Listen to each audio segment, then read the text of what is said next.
niluto natin kasi steam natin, no, kasi para sa ano yun, sa cheese. Po sa aking YouTube channel, ayan, today gagawa po tayo ng snacks. Ayan, nakikita nyo, 3 ingredients lang, kaya manood po kayo kung anong gagawin ko. Thank you po. Yung sweet potato natin luto na. So, we need to smash the potato. Yes. Ayan, easy lang to. Yan, magkuha tayo dito, no? Ilagay natin yung healthy jam. Ano muna natin? Ganyan. Cheese to, no? So, hiwain. Ayan. Yan. Yan, tinabas ko na, no? Yan, no? So, hiwain natin. Ano natin? Hatiin sa, nahati na natin sa dalawa. Ayan, ganyan, no? Yan. Next na. Sweet potato. Ayan. Ganyan lang. Yan, no? Nang hugas tayo, guys. Foil, guys. Yan. Ganyan natin, no?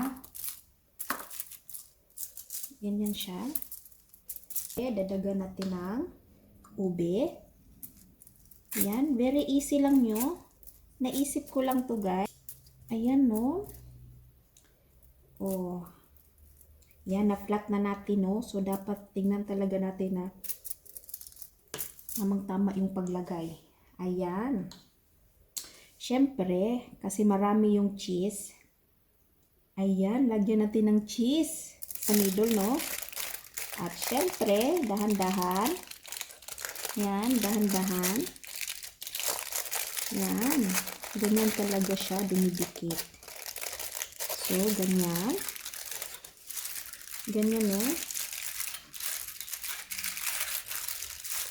Yan. O, diba? Hindi tayo expert, pero nagpa-trying hard tayo. Ayan. Yan lang siya, guys. Ayan. Depende kung gaano kalaki, no? O, diba?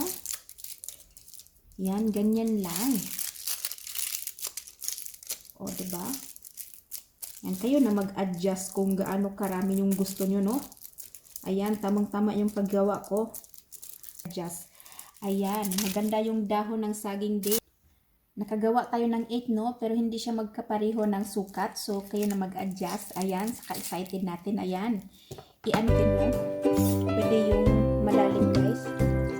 Ayan, depende kung anong meron kayo na steam. Yan, lagyan natin ng water. At yan, ito yung gagamitin ko. Yan, initin natin muna. Ayan. Lagay na niya, no? Kasi wala akong ibang steam, kaya ganyan yung gagawin ko. Kung meron kayong pang steam, mas maganda. Ayan, lagay natin lahat. Ayan, tamang-tama, no? Siyempre, takpan natin. Yan, dapat may takip, no? Ayan, maghintay tayo within mga 20 minutes. Ayan, no? Tapos na siya. Yan, tapos na siya mga 15 to 20 minutes lang, no? Mabilis lang, guys.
Ayan, only 3 ingredients lang po ito.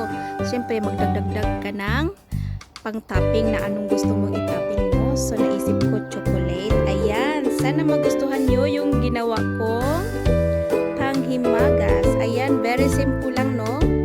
Ayan, thank you po sa mga nanonood sa aking